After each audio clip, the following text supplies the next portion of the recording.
It's great to join with you today. My name is Buhle Dlamini, as you heard from Samge. Thank you very much for that. I am living now for the last 6 years in Nova Scotia, Canada. I'm originally from South Africa, from KwaXabisa in northern KwaZulu-Natal, a real Zulu boy. And just recently, 6 years ago, moved with my family to Canada. And you're probably wondering, why is this Zulu boy living in Nova Scotia out of all places? Well, let me tell you, it's because I'm married, okay? I'm married to Stacy, and Stacy's originally from Nova Scotia. And we lived in South Africa. We got married 17 years ago. We lived in South Africa until 2013 when we decided to move with the family, to be close to the family on the other side of the world for the last 6 years. We're planning to come back to South Africa next year. So on this trip, I came with the younger kids and just spent a month, and tomorrow I'll be heading back. But it's always nice to be back in South Africa. It's nice to be in a place where people can actually say your name, if you know what I mean. My name is not the easiest one to say, Buhle Dlamini. I know, for you, it's one of the most common names in South Africa. And when I tell people, they don't believe me. They say, there's no way a name like that is the most common name in your country. And so sometimes I just have to get used to people trying to say my name and then just settling with, let's welcome our African friend over here, ladies and gentlemen. And so it's always great to be back in South Africa. And as you heard, I'm married and I have 4 children. And some of you are thinking, boy, this boy's been busy, married with 4 kids. Well, you haven't heard the rest of the story yet. Our first child is 30 years old. Her name is Bijou. And no, I didn't have her when I was 10. I can just see some of the looks on some of the faces here. And she's originally from Congo, as you can hear with her French name, Bijou. And she was an orphan and a refugee at a children's home in Soweto when my wife and I were just newly married and we knew we had to get involved. And so that's how come we're newly married when we had a young teenager. It's like instant family, right? Just add water and voila, it's all there, you know? Get married, have a teenager, it's done. Yeah, so that's our first child. Our second child is 22 years old. His name is Nhlanhla. The good thing about Nhlanhla is that he looks like me, and that's because he is my brother. That's not a joke at all. He is my brother. Both my parents passed away to HIV and AIDS, and I speak about that because we need to speak more openly about the challenge that we face as South Africans and as Africans. And when my mom was going to pass away, we decided we were going to adopt Nhlanhla into the family. The good thing is that we already had a young teenager, so an 8-year-old wasn't too much of a problem, if you know what I mean. The good thing is that he looks like me as well. So when we walk in the street, people say, hey, is that your child? I say, yeah, it's my son. So what? Deal with it, kind of thing. Our third child is Trinity, and Trinity is 13 years old. She's playing basketball. That one my wife and I helped to make, just in case you were getting concerned, okay? And up until recently, I was concerned about having a 4th child. Because you know what the statistics say, that every 4th child born in the world is Chinese. So I was a bit concerned, right? And so we had our 4th child. His name is Kaya. He's now 8 years old, and he was not Chinese. Otherwise, my wife will have a lot of explaining to do, if you know what I mean. This is a picture of the family. This is now an old picture because this is about 4 years old, and it's harder to get pictures of the older kids. They're out on their own, and so this is what you're going to have to deal with. But I put up and I talk about my family at the beginning of my presentation as I go around the world as a reminder that the country that I grew up in, this family was not possible. We would have been separated into 3 separate group areas act, if it was the old days. But because of change, this family is possible. Say with me, change. Okay, we'll try that again. Say with me, change. Without change, there's no progress, right? Without change, there's no moving forward. And so we're finding ourselves in a time of continuous change. There's been more changes in the last 15 years than in the last 50 years. That's what Bill Gates said when he was asked about it in 2015. He said, in the next 15 years, there'll be more changes than the last 50 years. Let me see a show of hands. How many of you like change? Some of you are saying it depends what kind of change you're talking about, buddy. We all like change in our pockets, right? But we are finding ourselves in a world of change. So everybody take out your cell phones at this point. Take out your cell phones. And yes, put them on. If they're already off, please turn them on. And so we're going to go to your phone, go to your browser, and go to slido.com. Slido.com. And then enter the event code. Don't put the hashtag, just put LibertyJHP 2019. 2019. I don't think we have any phones that don't have browsers anymore. If you still have one of those, please get rid of it. So we're all there? Slido.com, and then put Liberty Johannesburg 2019. Don't worry about it. We'll get back to it. We'll get back to it. But the reality is this. What I'm asking you to do is for you to interact with me during this presentation. So there will come opportunities for you to do that. So you can put your phone away again. But don't put it too far. The future will catch us by surprise. Unless we think about what it is that we need to do today in order to own the future will catch us by surprise. I think more than what Bill Gates said about the 15 years, I like what he said about the 2 years and the 10 years. So this is what he said. We overestimate what we can do in 2 years, but underestimate what we would do in 10. Let that sink in for a minute. Think about it. Think 10 years ago. Can we all think 10 years ago? Can you remember where you were, what you were doing? Can you remember the tools you were using, the things that you were using for your business? Can you remember your clients? Can you remember the way that you used to work with them and connect with them? And when you think about that, it's really about understanding that the speed of disruption can really shake us up very, very quickly. And so you might remember this. Forbes magazine putting this up and saying, 1 billion customers, can anyone catch the cell phone king, Nokia? How many of us used to have Nokias? Let me see a show of hands. Man, I love my 3310. Hey, you remember that one? Yo! The 3310, you could drop it from any height and it will bounce and it will still work. And all of that. And we were captivated by this cell phone king at the time.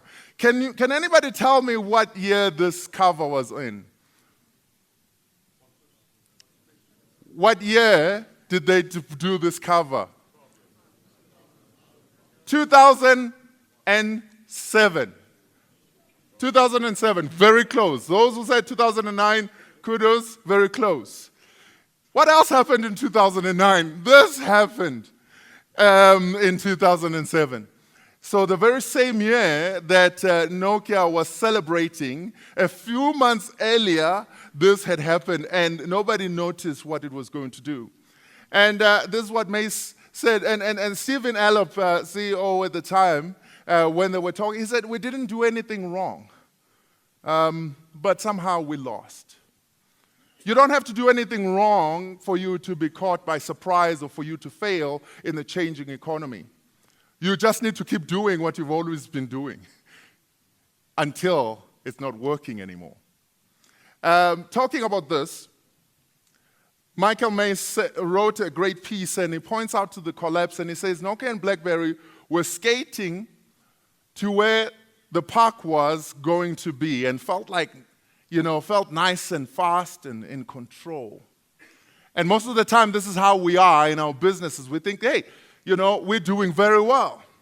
But what was happening behind the scenes is that they were busy changing the whole scenery. It's like the Wile E. Coyote effect. You remember Wile E. Coyote? He will be running and he'll run off the cliff and he'll keep running until he turned around and looked at someone who was actually standing at the edge of the cliff and then realized he was no longer on solid ground.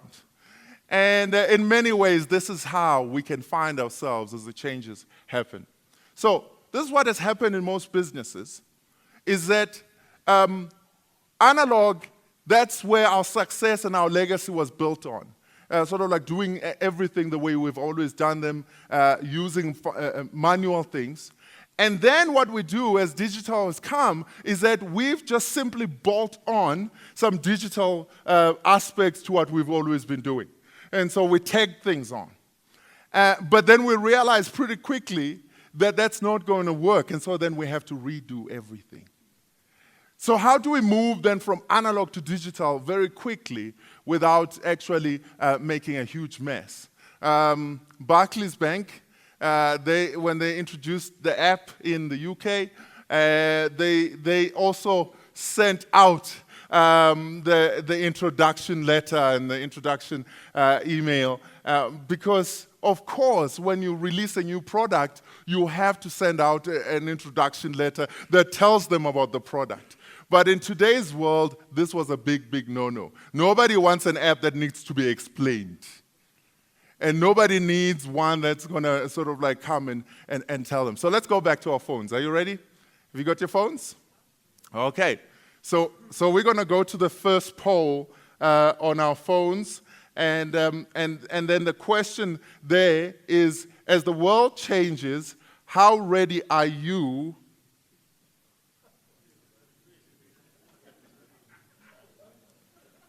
How ready, as the world, hey, people are asking me, when did I get married? Let's go back to the polls. Okay, as the world changes, how ready are you and liberty for the technological disruption? Please answer that very quickly. Choose one. Let's see. Okay, ready enough.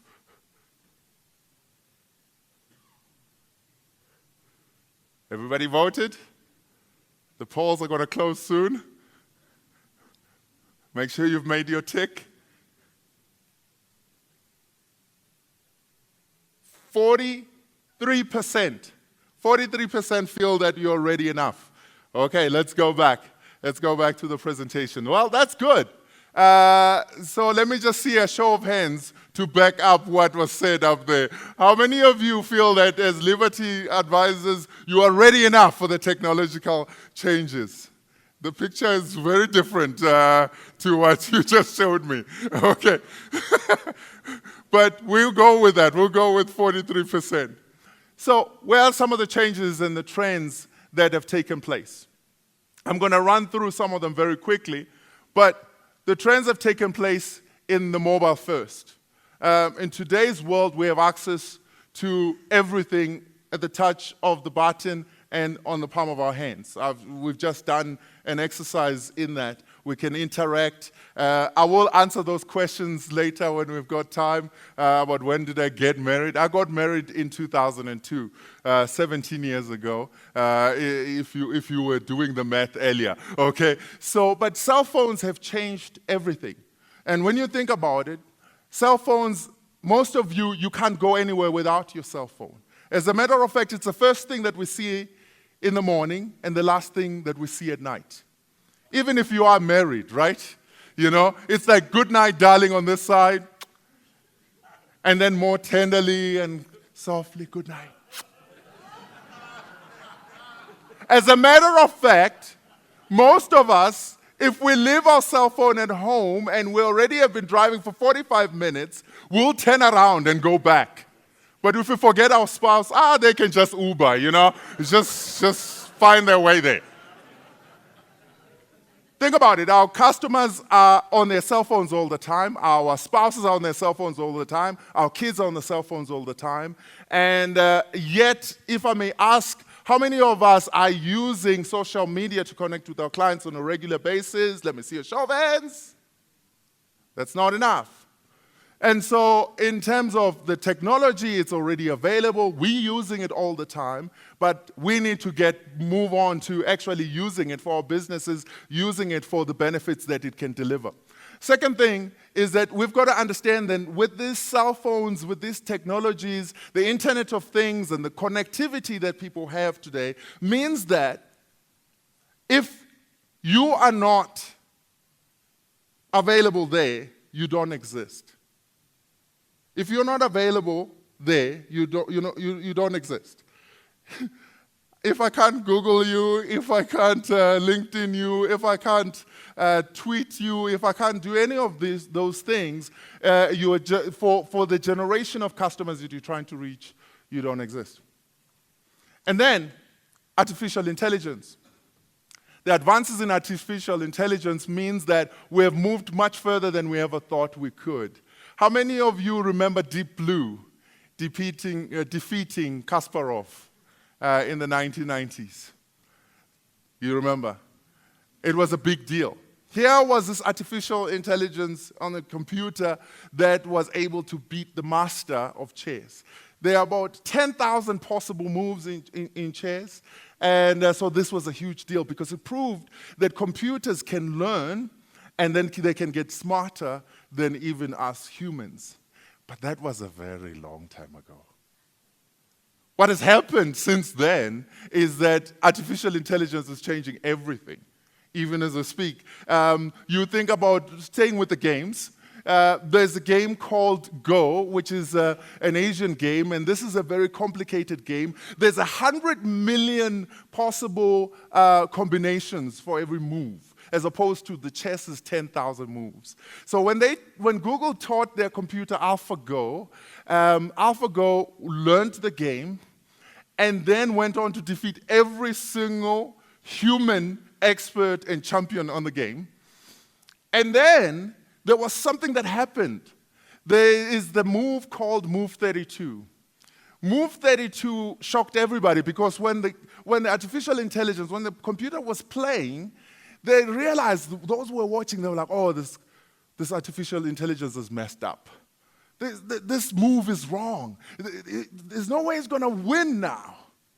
And then 5 moves later, completely destroyed the opponent. What was so amazing about that move is that the strategy to make move 32 possible had to happen 15 moves earlier. No human has ever done anything even remotely close to that. And so computers are learning faster. They're not only learning what we can do, but they're learning faster. And so they taught AlphaGo how to play chess. And so AlphaGo learned how to play chess in 5 hours. And then in 5 hours, AlphaGo beat Deep Blue. And so Deep Blue now is out of the picture. But yeah, you're sitting there and you're saying, what does this have to do with us? It has everything to do with you. Because artificial intelligence means that computers can do what financial advisors can do. They can learn the tricks. They can learn to do it better. They have access to information because of Internet of Things. They have access to information all over the world at the same time, all the time. Well, maybe you're not. So when we think about artificial intelligence, we think about computers coming to replace or take our jobs. The reality is that it's not going to happen this way. How many of you have used Google Assistant? Google Assistant. Google Assistant is kind of like Siri, and most of us use just Google Assistant as Siri. But there's a reason it's called Assistant, because Google Assistant can actually replace your assistant. Google Assistant can replace your assistant. And I know you're sitting there and you're saying, no way, I can't do anything without my assistant. Yes, you can. And the Google CEO introduced us to Google Assistant last year this way. Turns out a big part of getting things done is making a phone call. We think AI can help with this problem. Let's say you want to ask Google to make you a haircut appointment on Tuesday between 10 and noon. What happens is the Google Assistant makes the call seamlessly in the background for you. So what you're going to hear is the Google Assistant actually calling a real salon to schedule the appointment for you. Let's listen. You all have this on your phones, unless you're on Apple. So how can I help you? Hi, I'm calling to book a women's haircut for a client. I'm looking for something on May 3rd. Sure, give me 1 second. Sure, what time are you looking for around? At 12 p.m. We do not have a 12 p.m. available. The closest we have to that is a 1:15. Do you have anything between 10 a.m. and 12 p.m.? Depending on what service she would like. What service is she looking for? Just a woman's haircut for now. Okay, we have a 10 o'clock. 10 a.m. is fine. Okay, what's her first name? The first name is Lisa. Okay, perfect. So I will see Lisa at 10 o'clock on May 3rd. Okay, great. Thanks. Great. Have a great day. Bye. You have that on your phone, you have that on your computer. If you have access to Google anywhere and you have a Google account, you have a Google Assistant that can make appointments and can schedule things for you. All that you need to do is just program it to be allowed to make calls, be allowed to do things on your behalf, and voila, you're there. So artificial intelligence has advanced. And that's just general AI. That's artificial intelligence that's taught to do specific things. That's not even artificial intelligence that can do even more complicated things. And then there's mixed reality.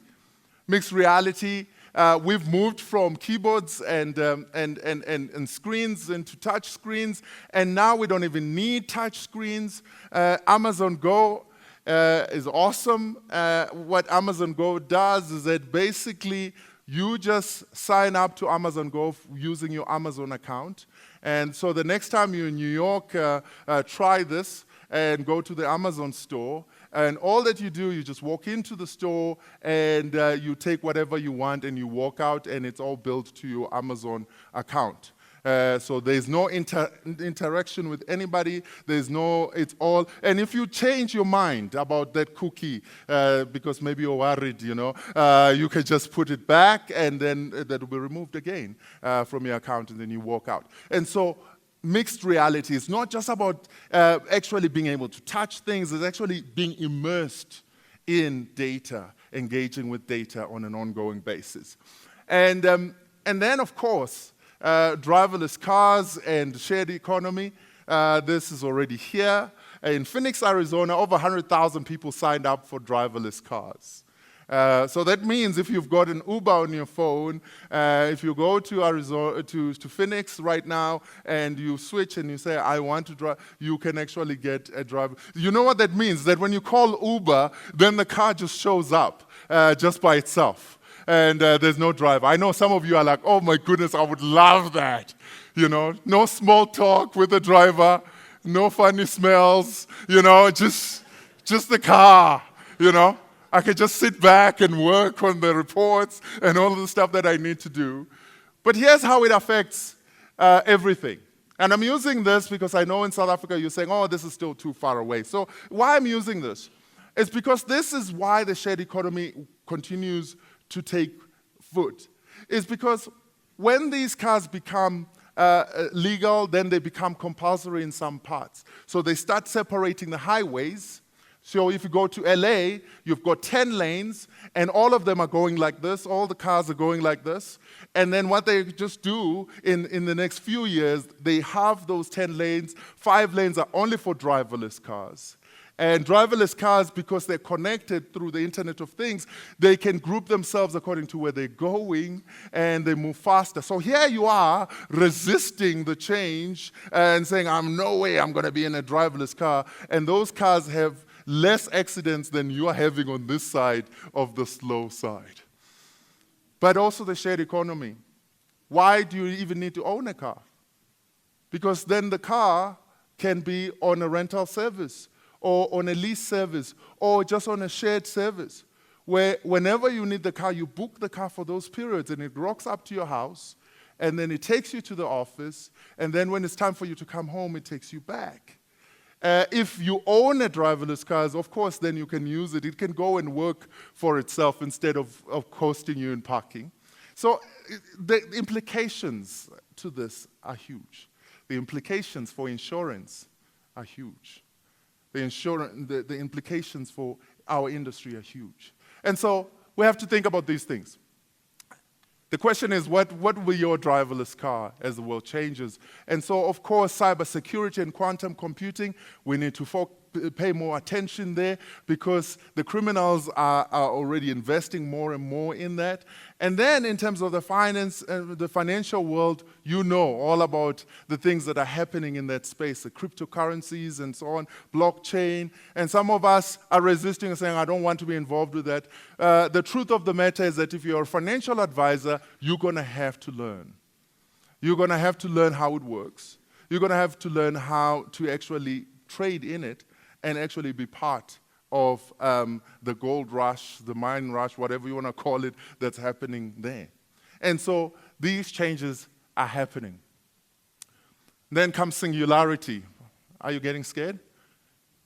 So here's a singularity. It's really about helping us understand that when it comes to intelligence, the red line shows the growth of human intelligence from the beginning of time, or whenever humans started being able to do anything.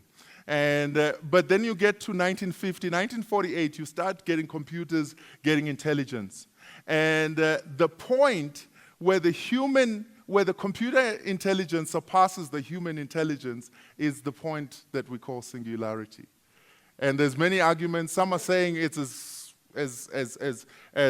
quick as 2030, and some are saying 2050, and so on. But the truth of the matter is that when that happens, we're going to have to merge ourselves with computers if we're going to remain in control. And I know some of you are saying, no way. Do you remember Oscar Pistorius' case? Not the second one, the first one. You remember the one where he had to go and justify why he could run in the Olympics and all of that? Because they were saying, by augmenting yourself, you are actually a better human than without your prosthetics. And so we've been doing this. We've been doing it with pacemakers. We've been doing it with all kinds of things. We've already been augmenting ourselves. The only difference with singularity is that we'll be augmenting our intelligence and connecting ourselves to the internet. Okay, now some of you are saying, no, there's no way. I'm going to remain proudly organic. There is no way I'm doing any of that stuff. Get away with all of that nonsense. You know, you're going to be like Emma. Emma. Huh? Emma. Emma. Every day it's getting on my nerves. Emma. Oh, I'm Emma. begging you, Emma.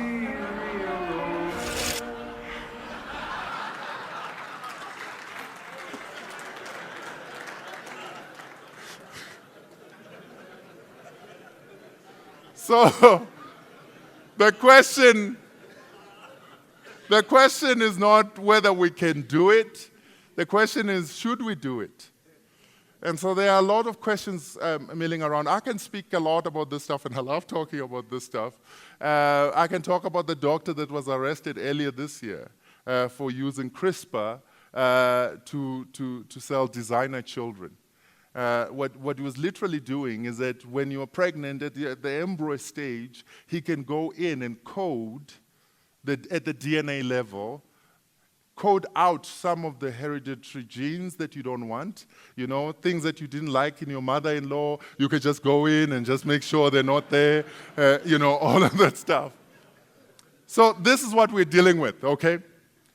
Back to your phones. Let's get back to our phones. Let's get back to our phones and just think about your business right now. And let's go to the polls again. Instead, let me just get on here.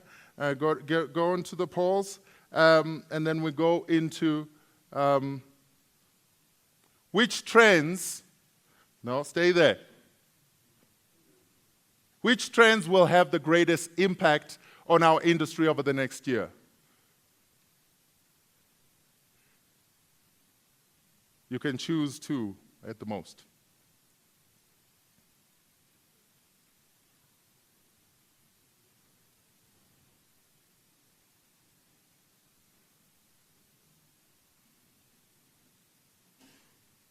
Excellent.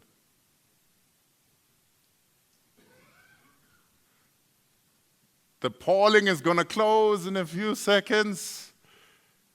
It seems like we have a winner: artificial intelligence and machine learning. Artificial intelligence and machine learning is going to have a huge impact. If you haven't voted, they are closing now. It's closed. Sorry. Bye. So back to the slide. Thank you. So as you think about these trends, so how should we respond? The human side of things. The reality is that today we have a changing people landscape than ever before. We have 6 generations alive at the same time. And this is significant because over 100 years ago, we didn't classify people in generations as we do now because people had the similar experience when growing up. The world was expected to be the same way as your parents and your parents' parents. And so people pretty much went very vastly different to each other in terms of their values and the way they see the world. And then what started happening is that this started to change with every generation.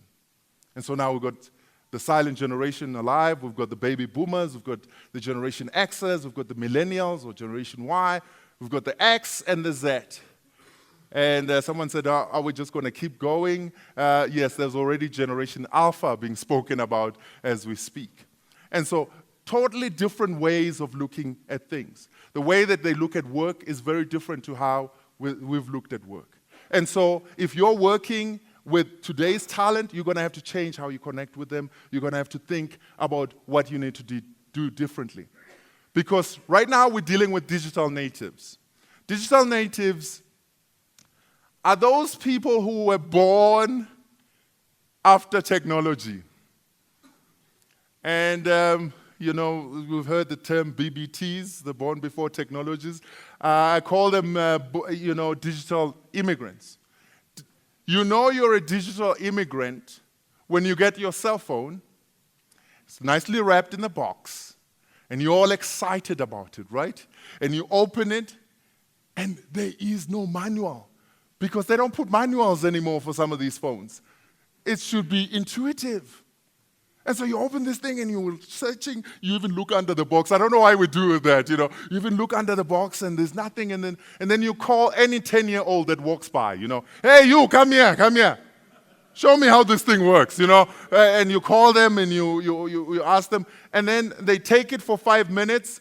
5 minutes later, they've synced all your contacts, they've synced everything, and they hand it back to you, and you're like, oh, you're a digital native.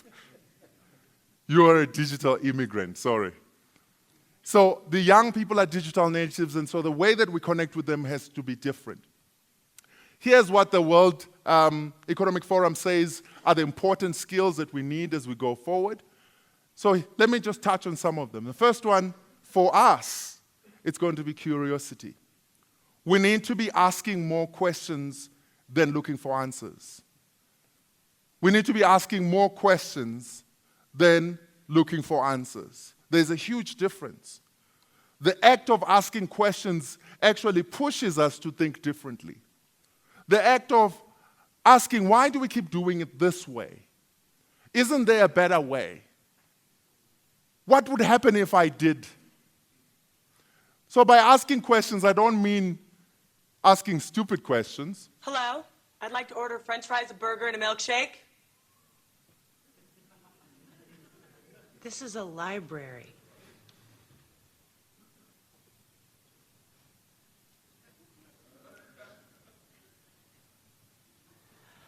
I'd like to order french fries, a burger, and a milkshake. So, as the world changes, I'd rather have questions that can't be answered than answers that can't be questioned. And so we need to be more curious. And with that, we need to take more initiative. And I really believe that as financial advisors, we need to take more initiative. We need to, instead of waiting for the phone to ring or instead of waiting for people to approach us, we need to be doing more in terms of engaging and finding people where they're at. And so the biggest challenge for us going forward is how much initiative we're going to take and how we're going to be rewarded for it. I think the traditional way of doing business, where you're like, when they need me, they'll call, is not going to work anymore. So be there. Be there where they are. Where are they? They're on social media. Where are they? They are in our communities. They are all, so we need to become more human and more connect with people in that way.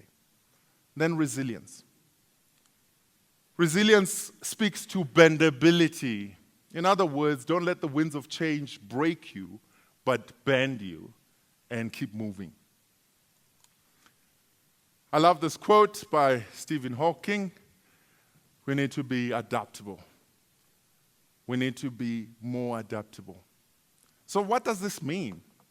Okay, here are the 3 questions adaptability means. The first question that you need to ask is, what do I need to keep? What are the fundamentals that I need to keep in my business that have made me successful, that are going to continue to make me successful, regardless of the technological changes that are happening? That's the first question. The second question, we all got the quote, right? Oh, we're still figuring it out. The second thing is, what do I need to lose? What are some of the things that are standing in the way of me actually being able to be more successful as the world changes around me? And then the third question is, what do I need to learn? And this is a hard one. Because most of us, we are so stuck in what we've been doing that the hardest thing for us to do is to unlearn what we have learned over the years in order for us to continue to be at the forefront.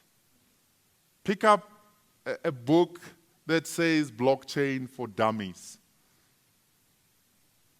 And you might feel a little bit dumb maybe at the beginning, but the more you do it, the more you get engaged with these things, the more adaptable you become.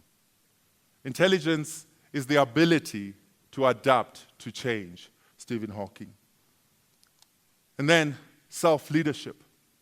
If we're going to continue to lead others, we've got to lead ourselves first. That's another one that becomes important as we go forward. And then social awareness. As I go around the world, I'm realizing that cultural intelligence, the ability to not only connect with people, but to understand what is important to people, goes a long way to you connecting with your future clients or with your current clients.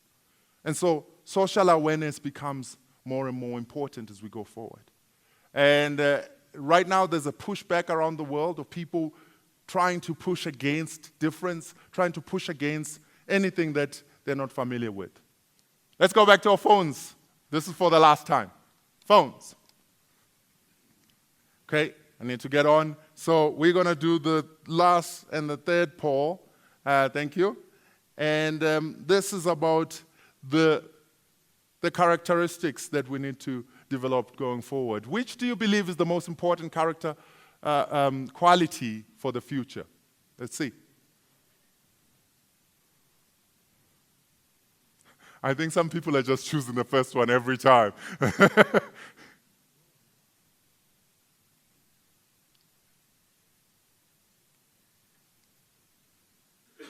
Adaptability. That's excellent. That's excellent. That's good. 1% for social awareness. Eesh.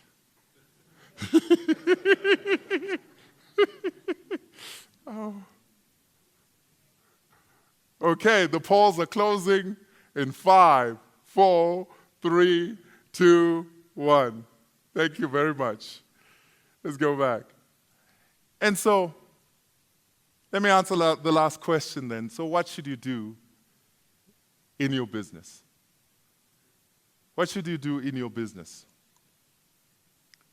Be more human. Be more human. There's no point in competing with machines and the technology. And so the key to success in a changing world is how you will use the tools, but actually be more human. Do what your clients are expecting that the computer cannot do. Some of us have forgotten the art of connecting with people. We've sort of like gotten too big maybe in our industry. We're so good at what we do that we're comfortable. We're like, I've been doing this. They know me. I'll get referrals. I'll get all of this. The economy is in a bind right now. It's an opportunity for you. It's an opportunity. Go out and connect with people. Walk with people when they're hurting financially. Hold their hands and help them to navigate the difficulty that they're going through when they are struggling. And trust me, when that turns around again, they'll be loyal and they'll be working with you into the future. So we need to get out there. We need to connect with people. We need to embrace people. You know, if computers are doing the algorithms and doing all of these things and figure out what the investments are going to do, you know what we need to be doing? We need to be striking friendships. We need to be holding people's hands. We need to be connecting. And trust me, if you do that in your industry, and others in other businesses, they're going to be like, what's with these Liberty guys? Why are they continuing to succeed even in the downturn? That's because you're customer-centric, you're connecting, you're being more human in the age of technology and all these things that are happening around. If we do that, we're going to win. Another thing is that we need to get rid of organizational constraints. Hey, reduce the red tape. Let's get rid of the red tape. I was expecting an amen, but it's okay. The things that stand in the way of us really, really achieving what we could achieve in this changing environment. So let's be more human. Let's get rid of the constraints. In our organizations, let's find ways to work with people the way that they want to be worked with. This is hard, but we need to hear it. And as talent comes along, in this shared economy, in this gig economy, you're going to have experts that you need in your business that you can work with, but they're not going to want to be employed by you or be solely available to you all the time. That's hard because you're like, well, I'm paying you so much money. And they're like, I end that in 3 days. So I think I'll pass. And then you're wondering why a small, new, wet in the ears business is surpassing you, because they are able to work with people that need to be worked with in a different way. So we need to rethink how we are doing our organizations. And then we need to experiment more. Experiment more. Experiment more. We're scared of experimenting because we think we're going to burn everything down to the ground, and so we'd rather not experiment. But we must be willing to fail. We must be willing to try. Just don't fail on purpose, okay? We must be willing to fail, learn from others' mistakes and from the mistakes of others. But don't let failure become common, okay? And fail on purpose. That is going to be our challenge as we go forward. So let me close with this. As the world changes around us, there are huge opportunities. Huge opportunities abound, and they're not only in the technological space, they're in the human space. They're in us being able to build our businesses, do amazing things, using the technology that's already available to us. But we've got to seize the opportunity of a lifetime in the lifetime of that opportunity. Right now, you can be the pioneers in your industry. You can be the ones that try new things. You can be the ones that sort of like chart the way for the future of financial advisory. But you've got to wake up. You've got to say, hey, I need to do things differently. As Alan Kay put it, the best way to predict the future is to invent it. So ladies and gentlemen, go on. Invent the future and do great things. Thank you very much, ladies and gentlemen.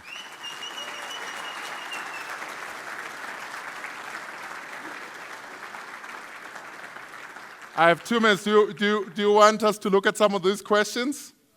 Just for 30 seconds. Okay. Sorry. When did you get married? I answered that. Where is Harry Fillion?